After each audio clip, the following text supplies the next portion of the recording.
Divine tutorials में आपका सभी का स्वागत है। फिजिक्स की इस क्लास में मैं आपको प्रेशर, बैरोमीटर और केशिकत्व कैपिलरी के बारे में बताऊंगा। थोड़ा थोड़ा आपको हर क्लास में मैं बताता हूं और बहुत ज़्यादा डीप नहीं जाता, इसलिए कि आपकी समझ में आसानी से आ जाए और आपके टेट या सी टेट में बहुत ज़्यादा डीप जाने की जरूरत नहीं है, लेकिन आपको सुपरफिशियल ज्ञान पूरी फिजिक्स का होना चाहिए। इसलिए आपको थोड़ा थोड़ा मुख्य चीज़ें मैं बताता हूँ। तो अब देखिए, प्रेशर क्या है। किसी सतह के एकांक क्षेत्रफल पर लगने वाले बल को दाब या प्रेशर कहते हैं। किसी सतह के एकांक क्षेत्रफल पर लगने वाले बल या दाब को प्रेशर या बल कहते हैं, दाब कहते हैं। दाब को अगर P से निरूपित करें तो P = F/A। यहाँ पर F जो है वो पृष्ठ का लंबवत बल है और A जो है वो पृष्ठ का क्षेत्रफल है। तो दाब बराबर पृष्ठ का लंबवत बल बटे पृष्ठ का क्षेत्रफल। अब दाब का SI मात्रक जो होता है वो N प्रति मीटर स्क्वायर होता है, N प्रति मीटर स्क्वायर, और इसको पास्कल भी कहते हैं। पास्कल को कैपिटल A और कैपिटल P और स्मॉल a से निरूपित किया जाता है। ये एक अदिश राशि है, इसकी कोई दिशा नहीं होती। अब देखिए, दाब से ही संबंधित एक चीज है बैरोमीटर। वायुमंडलीय दाब, हमारे वायुमंडल में जो पृथ्वी के ऊपर वायुमंडल है, वो वायुमंडल पृथ्वी के ऊपर एक प्रेशर डालता है। उस वायुमंडल का पृथ्वी के ऊपर एक प्रेशर रहता है जिसको हम लोग वायुमंडलीय दाब कहते हैं। इस वायुमंडलीय दाब को नापने के लिए जिस यंत्र का प्रयोग किया जाता है उसको बैरोमीटर कहते हैं। बैरोमीटर क्या है? बैरोमीटर वो यंत्र है जिससे वायुमंडलीय दाब को नापा जाता है। सामान्यतः ये दाब कितना होता है? ये दाब 1 वर्ग सेंटीमीटर अनुप्रस्थ काट वाले 76 सेंटीमीटर लंबे पारे के कॉलम के भार के बराबर होता है। ये वायुमंडलीय दाब सामान्यतः 1 वर्ग सेंटीमीटर अनुप्रस्थ काट वाले 76 सेंटीमीटर लंबे पारे के कॉलम के दाब के बराबर होता है। अब पृथ्वी की सतह के ऊपर अगर हम जाएंगे तो चूंकि वायुमंडल है, वायु पूरी भरी हुई है, अब ऊपर जाएंगे तो उतनी वायु कम होगी तो वायुमंडलीय दाब कम होगा।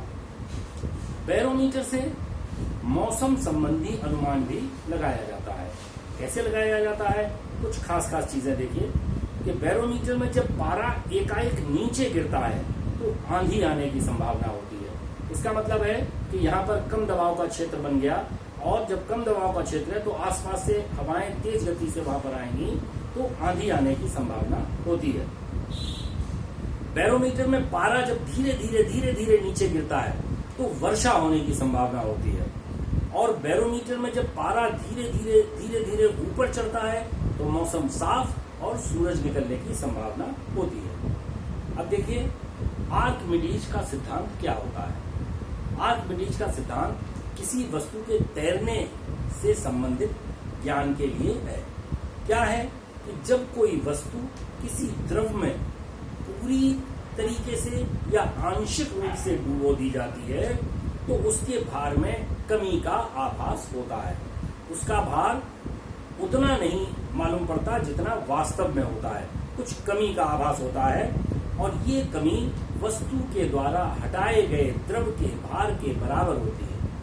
ये आर्किमिडीज का सिद्धांत है। क्या सिद्धांत है? फिर सुनिए एक बार कि किसी भी वस्तु को जब किसी द्रव में आंशिक रूप से या पूरी तरीके से डुबोया जाता है तो उसके भार में कुछ कमी प्रतीत होती है, कमी का आभास होता है।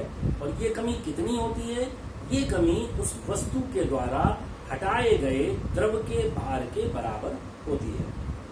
तो ये आर्किमिडीज का सिद्धांत है। अब घनत्व क्या होता है? डेंसिटी जिसको बोलते हैं। किसी चीज, कोई चीज कितनी घनी है, कितनी पास उसके अणु हैं, इसको घनत्व या डेंसिटी बोलते हैं। ये क्या है? तो डेंसिटी = द्रव्यमान बटे आयतन। किसी भी वस्तु का द्रव्यमान बटे आयतन, इसका मानक कितना हुआ? किलोग्राम प्रति मीटर क्यूब, क्योंकि आयतन में क्यूब होता है तो द्रव्यमान का मानक किलोग्राम है, तो आप घनत्व का मात्रक हुआ किलोग्राम प्रति मीटर क्यूब। अब इसी से संबंधित एक चीज होती है आपेक्षिक घनत्व। आपेक्षिक घनत्व क्या होता है? तो वस्तु का घनत्व ये एक आनुपातिक चीज है, ये एक अनुपातिक आपेक्षिक घनत्व जो है आनुपातिक चीज है। और ये किससे अनुपात किया जाता है?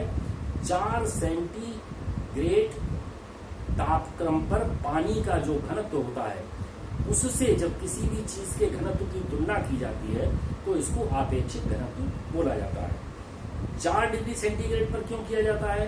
क्योंकि 4 डिग्री सेंटीग्रेड पर पानी का घनत्व सबसे अधिक होता है। 4 डिग्री सेंटीग्रेड पर पानी का घनत्व सबसे अधिक होता है और ये स्थिर होता है। इसलिए 4 डिग्री सेंटीग्रेड तापक्रम पर पानी के घनत्व से किसी भी वस्तु के घनत्व की तुलना जो की जाती है वो अनुपात जो है वो आपेक्षिक घनत्व कहलाता है। क्या हुआ? वस्तु का घनत्व बटे 4 डिग्री सेल्सियस पर पानी का घनत्व। अब एक चीज और छोटी सी आती है जिसको सरफेस टेंशन या पृष्ठ तनाव बोलते हैं। पृष्ठ तनाव क्या होता है? तो स्टूडेंट्स, द्रव के स्वतंत्र पृष्ठ में कम से कम क्षेत्रफल प्राप्त करने की प्रवृत्ति होती है। जैसे एक गिलास में पानी भरा हुआ है तो उस गिलास की ऊपर की जो पानी की सतह है उसमें ये प्रवृत्ति होती है कि वो कम से कम क्षेत्रफल घेरे, कम से कम जगह में आए। ऐसे ही कोई भी द्रव हो, पानी हो, पारा हो, कोई भी द्रव हो, तेल हो, पेट्रोल हो, डीजल हो, कोई भी द्रव हो, उसमें एक स्वाभाविक प्रवृत्ति होती है कि उसका स्वतंत्र पृष्ठ जो है वो कम से कम क्षेत्रफल प्राप्त करना चाहता है। इससे उसका पृष्ठ जो है हमेशा तनाव में रहता है। तनाव में रहेगा तभी तो क्षेत्रफल कम करने की कोशिश करता है, तो वो एक तनाव में रहता है और इसी तनाव को पृष्ठ तनाव कहा जाता है। अब पृष्ठ तनाव से बहुत सी चीजें होती हैं, तो उसमें से एक केशिकत्व, एक जो प्रक्रिया है उसको केशिकत्व बोलते हैं। तो क्या है कि केशिकत्व? जब किसी केशिका नली या कैपिलरी ट्यूब को किसी द्रव में डुबोया जाता है तो या तो द्रव इस नली में ऊपर चढ़ जाता है और या नीचे गिरता है और इसका कारण उस द्रव का पृष्ठ तनाव या सरफेस टेंशन होता है। फिर समझिए, जब किसी कैपिलरी ट्यूब को किसी द्रव में डुबोया जाता है तो या तो द्रव उस कैपिलरी ट्यूब में ऊपर की तरफ बढ़ता है, मतलब द्रव का जो सतह है उस सतह से कैपिलरी ट्यूब में द्रव की सतह ऊपर होती है, और या फिर वो सतह नीचे होती है, मतलब वो द्रव की सतह जो है नीचे गिरती है। और इसका कारण क्या होता है? इसका कारण उस द्रव का पृष्ठ तनाव होता है।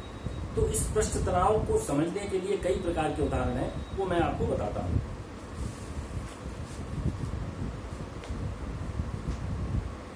तो सबसे पहले देखिए ब्लॉटिंग पेपर। ब्लॉटिंग पेपर स्याही को जल्दी से सोख लेता है। क्यों सोख लेता है? क्योंकि इसमें बने हुए छोटे छोटे छिद्र जो है वो केश नली या कैपिलरी ट्यूब की तरह काम करते हैं, और वो जब स्याही के ऊपर रखे जाते हैं वो तो स्याही को सोख लेते हैं। तो ये पृष्ठ तनाव की वजह से है। दूसरा, लालटेन या लैंप की बत्ती में केशिकत्व के कारण ही, इसी गुण के कारण तेल ऊपर की तरफ चढ़ता है, जिससे लालटेन या लैंप की लौ लगातार जलती रहती है। नंबर 3, पेड़ पौधों की शाखाओं में, तरों में, पत्तियों में जल और आवश्यक खनिज लवण इसी क्रिया के द्वारा पहुंचते हैं, क्योंकि उनमें अंदर पतली पतली नलियां होती हैं जिनको जाइलम और फ्लोएम बोलते हैं। तो उनके द्वारा जड़ें जो होती हैं वो पानी को और जो पोषक पदार्थ है उनको ऊपर पहुंचाती हैं। ये क्रिया भी इसी कैपिलरी एक्शन के द्वारा होती है। वर्षा के बाद किसान ज्यादातर अपने खेतों की जुताई कर देते हैं। क्यों कर देते हैं? इसलिए कर देते हैं कि मिट्टी में बनी हुई पतली पतली नलियां या केश नलियां टूट जाएं। इससे क्या होगा? इससे ये होगा कि मिट्टी का पानी जो है वो ऊपर सतह पर नहीं आ पाएगा और भाप बनकर नहीं उड़ेगा, पानी में नमी नीचे गहराई तक बनी रहेगी। ऐसे ही पेन का जो पुराने जमाने में पेन चला करते थे उसमें आपने देखा होगा निब बीच में चिरा हुआ होता था। वो चिरा हुआ हिस्सा जो था वो केश नली की तरह कार्य करता था और पेन की स्याही को पेन के टिप तक ले जाता था। साबुन, डिटर्जेंट आदि चीजें जो है जल के पृष्ठ तनाव को, सरफेस टेंशन को कम कर देती हैं। कम करने से क्या होता है कि ये कपड़े की मैल में गहराई तक घुस जाते हैं और कपड़ा ज्यादा आसानी से साफ हो जाता है। इसी प्रकार आप देखिए कि पानी में मच्छरों के लार्वा तैरते रहते हैं। उनको मारने के लिए कहा जाता है कि पानी में मिट्टी का तेल या कोई भी ऐसी चीज डाल दो। उससे क्या होता है, मिट्टी का तेल या कोई भी ऐसी चीज पानी में डालने से उसका पृष्ठ तनाव कम हो जाता है और पृष्ठ तनाव कम होने से वो लार्वा पानी में डूब जाते हैं और मर जाते हैं। तो पृष्ठ तनाव के ये उदाहरण आपने देखे और इसी प्रकार के और भी उदाहरण हो सकते हैं मित्रों। और अब थोड़ा सा मैं विश्राम करूंगा, टाइम हो रहा है और अगले फिजिक्स के पीरियड में मैं आपको इससे आगे की फिजिक्स के बारे में बताऊंगा। तब तक इसको देखिए और समझिए।